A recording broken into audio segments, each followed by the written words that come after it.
Welcome friends, আবার তোমাদের নতুন ভিডিওতে স্বাগত জানাই।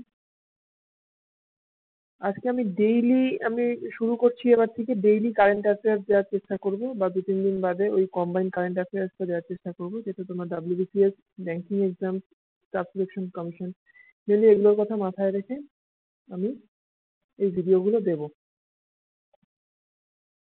দেখা যাক। তাহলে দেখাই যাচ্ছে এখানে কারেন্ট অ্যাফেয়ার্স 22/11 আমি করেছি আজকের ডেটে। Number 1, NASA national. তোমরা ভিডিও ক্যাপশনেও দেখেছো, ন্যাশনাল নাসার নাম ছিল যে নাসা একটা স্যাটেলাইট লঞ্চ করেছে, সেটা দেখা যাক।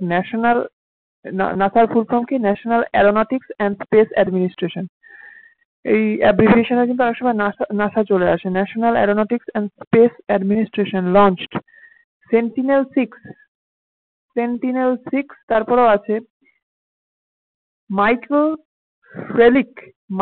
ফ্রেলিক satellite to track Earth's sea level for better understanding of climate change। মানে স্যাটেলাইটটা যাবে, যে রেডিয়েশনটা পাঠাবে, সেই রেডিয়েশনটা এবার আর্থে যে সেন্সর গুলো থাকবে, সেই সেন্সর গুলো ওই রেডিয়েশনকে ক্যাচ করবে এবং সেখান থেকে সি এর ডিপনেসটাকে মেজার করবে। এবং সি এর ডিপনেস মেজার করে কি করবে, মানে সি লেভেল, জলের লেভেল কতটা উঠেছে সেটা মেজার করে ক্লাইমেটের কি কি চেঞ্জ হচ্ছে বা ফিউচারে কি চেঞ্জ হতে পারে তার একটা আগাম বার্তা দেবে। এই জন্যই এই স্যাটেলাইটটা লঞ্চ করা হয়েছে। এটার কি নোট, যেটা স্পেশালি মনে রাখতে হবে। অনেক রকমের কোশ্চেন এখান থেকে আসতে পারে, যে নাসা সম্প্রতি কি স্যাটেলাইট লঞ্চ করেছে সেন্টিনেল 6 নামে। এই মাইকেল ফেলিক আমি আসছি, একজন সায়েন্টিস্ট, জিও সায়েন্টিস্টের নাম। এই যে মাইকেল ফেলিক, কি নোটে দেওয়া আছে, মাইকেল ফেলিক ইনি নাসাতেই কাজ করতেন। An earth scientist, oceanographer and retired from NASA in 2019।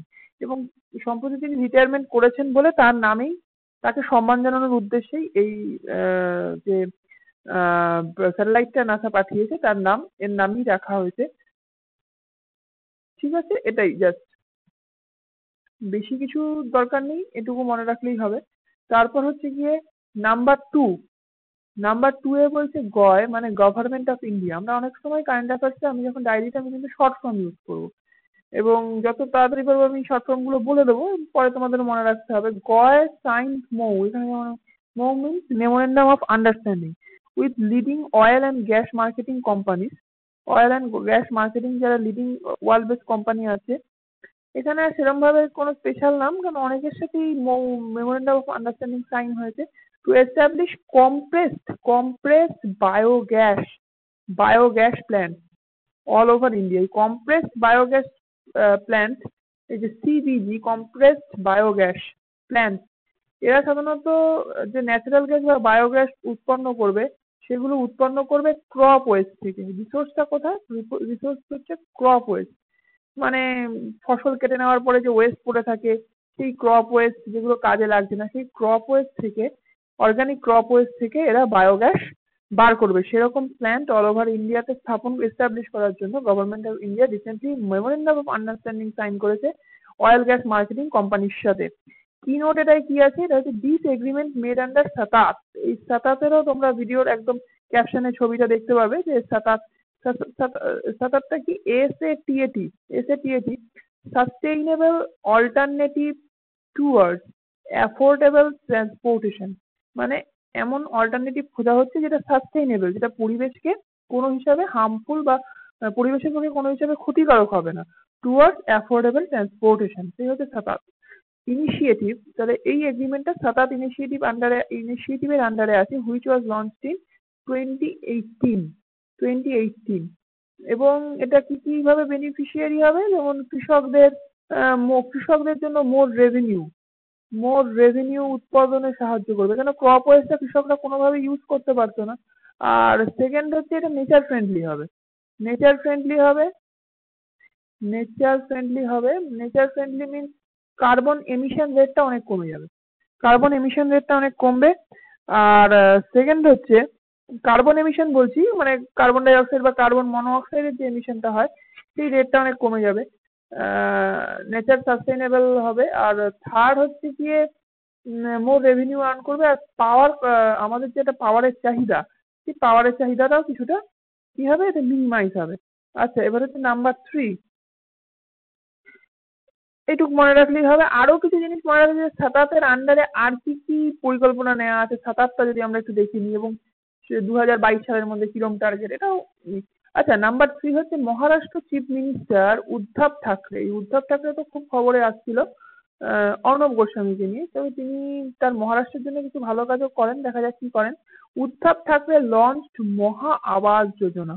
মহা আবাস যোজনা এটা কিন্তু ওই PMAY, প্রধানমন্ত্রী আবাস যোজনার মতোই, এটা আরবানের পার্টও আছে, রুরালের পার্টও আছে, সেরকমই একটা যোজনা। তার পার্ট অফ ইট বলা যায়, this project aims to build 8.82 lakh, এটাও ক্যাপশনে আছে 8.82 লাখ, মানে ক্যাপশন পিকচার ওই ছবিটা দেওয়া আছে।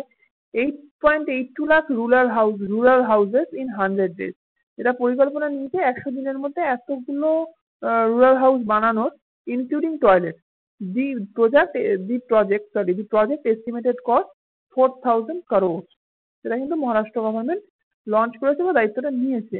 তারপর হচ্ছে রিসেন্টলি নাম্বার 4 হচ্ছে রিসেন্টলি গভর্নমেন্ট অফ ইন্ডিয়া, আবার গোয়া ইউজ করা হয়েছে, হ্যাজ স্যাংশন 3971, খুব ইম্পর্টেন্ট, মানে 3,971 কোটি রুপিজ লোন টু তামিলনাড়ু গভর্নমেন্টকে এত কোটি টাকা লোন স্যাংশন করেছে, কিসের জন্য? For micro irrigation. এটাও তোমরা ক্যাপশনের ছবিটা দেখতে পাবে। মাইক্রো ইরিগেশন দু রকম হয় সাধারণত, একটা হচ্ছে গিয়ে ড্রিপ ড্রিপ ইরিগেশন, এরকম খুঁড়ে খুঁড়ে তার মধ্যে ইরিগেশন। আর একটা হচ্ছে গিয়ে স্প্রিংকলিং ইরিগেশন। স্প্রিংকলিং স্প্রিংকলিং স্প্রিংকলিং ইরিগেশন স্প্রিংকলিং ইরিগেশন স্প্রিংকলিং ইরিগেশনে কি হয়, ছিটিয়ে দেওয়া হয়। স্প্রিঙ্কেলড ইরিগেশন আর ড্রিপ ইরিগেশন, ঠিক আছে। স্প্রিঙ্কেল মানে খুব কম জল খরচাতে কত পরিমাণে ইরিগেশন করা যাবে মাইক্রো লেভেলে, সেটা দেখা হয় মাইক্রো ইরিগেশন। এবং এর আন্ডারে কিন্তু অনেক জমি খুব কম সময়ের মধ্যে, অনেক পতিত জমি, মানে যেগুলোতে ফসল হয় না, বেফসলি জমি, সেগুলোতে ফসল করার বা উর্বর করার পরিকল্পনা নেওয়া হয়েছে অনেক হেক্টর জমি খুব কম দিনের মধ্যে, এবং একটা প্রজেক্টেড কস্টে। তাই জন্য এই তামিলনাড়ু গভর্নমেন্টকে এত কোটি টাকা স্যাংশন করেছে লোন হিসাবে, তামিলনাড়ু গভর্নমেন্ট নিয়েছে গয়ের থেকে সেই বেসিসেই। এবং state fund created within NABARD. NABARD মানে এটা কি হবে, national agricultural bank, national agricultural bank for rural development, national agricultural bank for rural development, তাই তো? মনে হয় ঠিকই বলেছি। যাই হোক, তাও তোমরা একবার দেখে নিও নাবার্ডের ফুল ফর্মটা কি আছে। এই নাবার্ড কিন্তু অনেক রকম কাজ করে, মানে এই রুরাল ইকোনমি ক্ষেত্রে অনেকগুলো ফান্ডই কিন্তু নাবার্ড মেনটেন করে। এবং এই ফান্ডটাও, এই যে মাইক্রো ইরিগেশনের জন্য যে ফান্ডটা, এটাও কিন্তু নাবার্ডের আন্ডারেই ক্রিয়েট করা হয়েছে। প্রত্যেকটা স্টেট তার আম, মানে তার ছোট ছোট জায়গাগুলোতে কিন্তু নাবার্ডের আন্ডারেই সেই ফান্ডটা ইউটিলাইজ করতে পারবে কৃষকদের দিয়ে। দিস ফান্ড মানে কৃষকদের দেবে, এই মানে এই মাইক্রো ফিন্যান্সের দায়িত্বটা কিন্তু নাবার্ডকেই দেওয়া আছে। This fund was created in 1920, 1920 সালে ক্রিয়েট করা হয়েছিল বাজেটারি অ্যালোকেশনের মাধ্যমে, with a corpus of 5,000 crore। অনেক টাকার একটা ফান্ড ক্রিয়েট করা হয়েছিল, 5,000 crore। এখানে অনেকগুলো এই তামিলনাড়ুকে আবার এত কোটি টাকা লোন স্যাংশন করা হয়েছে। তার আগেও তামিলনাড়ুকে দেওয়া হয়েছিল কিছু কোটি। তাছাড়া পাঞ্জাব, হরিয়ানা, ওয়েস্ট বেঙ্গল, এদেরও কিছু কোটি কোটি টাকা এর আন্ডারে কিন্তু দেওয়া হয়েছে মাইক্রো ইরিগেশনের আন্ডারে। This fund will extend help under প্রধানমন্ত্রী প্রধানমন্ত্রী কৃষি সঞ্চয় যোজনা। খুব ঝিকিমিকি হয়ে গেছে, যাই হোক, প্রধানমন্ত্রী কৃষি সঞ্চয় যোজনা। এই ফান্ডটা কিন্তু প্রধানমন্ত্রী কৃষি সঞ্চয় যোজনাতেই ফিনান্সিয়াল সাপোর্ট কৃষকদের দেওয়ার জন্য হেল্প করবে। কৃষি সঞ্চয় যোজনা, ঠিক আছে। ইরিগেশনকে বলছে, which is also known as per drop more crop. এটার লাইনই হচ্ছে পার ড্রপ মোর ক্রপ। এইটুকুই ছিল আজকের মতো কারেন্ট অ্যাফেয়ার্স। এটা আপডেট আমি প্রতিদিনই দেবো, এবং তোমরা সেটা খেয়াল রাখবে, ঠিক আছে। কারেন্ট অ্যাফেয়ার্স সব এক্সামেই লাগে, সব রকম ভাবেই লাগে। এটা একটু লেভেলের, একদম সোজা না, একটু লেভেলের কারেন্ট অ্যাফেয়ার্স, এবং আহ, ভালো ভালো এক্সামগুলোতে এটা কিন্তু কাজে লাগবে, ঠিক আছে। এইভাবেই কারেন্ট অ্যাফেয়ার্স দেওয়া হবে। আর জেনারেল কারেন্ট অ্যাফেয়ার্স যেগুলো ঘটছে যেটা সব তোমাদের নলেজের মধ্যে থাকে, একটু পেপার পড়লেই দেখতে পাবে। এই কারেন্ট অ্যাফেয়ার্সগুলো তো অবভিয়াসলি আমি সপ্তাহ সপ্তাহ অন্তরই দেওয়ার চেষ্টা করব। ঠিক আছে, দ্যাটস এন্ড ফর টুডে। তোমরা ভিডিও দেওয়া হচ্ছে, প্রত্যেকটা ভিডিও দেখো, প্রত্যেকটা পার্ট ওয়ান পার্ট টু দেখো। যেগুলো টেস্ট সিরিজ প্র্যাকটিস সিরিজ দেওয়া হচ্ছে, সেগুলো প্র্যাকটিস সিরিজগুলো আমার সাথে সাথেই করো। এবং সবচেয়ে আগে সাবস্ক্রাইব করো যদি তোমাদের ভিডিওগুলো ভালো লেগে থাকে, তাহলে প্রতিটা আপডেটেশন তোমরা কিন্তু মিস করবে না, সঙ্গে সঙ্গে পাবে।